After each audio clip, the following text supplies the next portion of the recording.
بسم الله الرحمن الرحيم. اللهم صل على سيدنا ومولانا محمد صاحب التاج والميراج والبراق والعلم، دافع البلاء والوباء والقحط والمرض والألم، اسمه مكتوب مرفوع مشفوع منقوش في اللوح والقلم، سيد العرب والعجم، جسمه مقدس معطر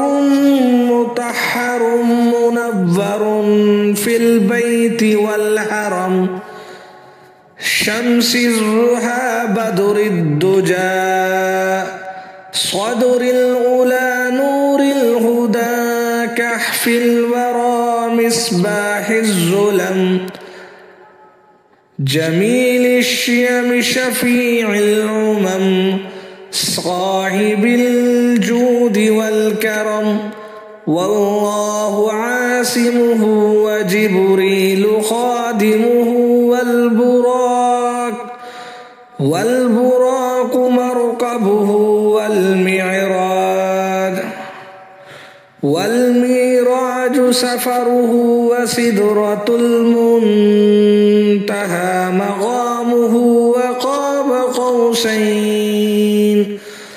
وقاب قوسين مطلوبه، والمطلوب مقصوده، والمقصود موجوده، سيد المرسلين خاتم النبيين، شفيع المذنبين عنيس الغريبين، رحمة للعالمين، راحة العاشقين مراد المشتاقين، شمس العارفين سراج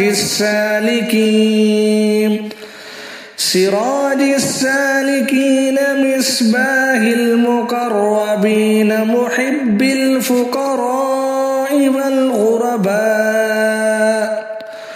والغرباء والمساكين، سيد الثقلين نبي الحرمين، إمام القبلتين،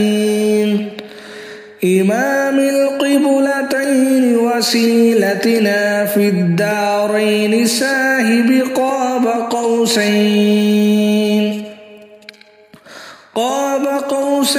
محبوب رب المشرقين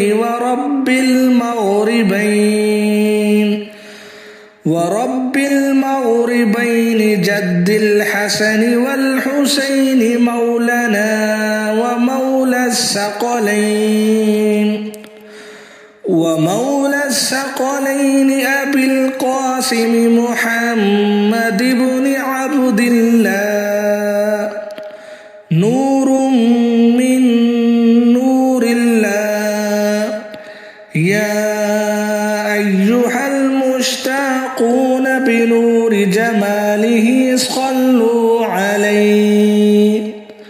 صلوا عليه وآله وأصحابه وسلموا تسليما.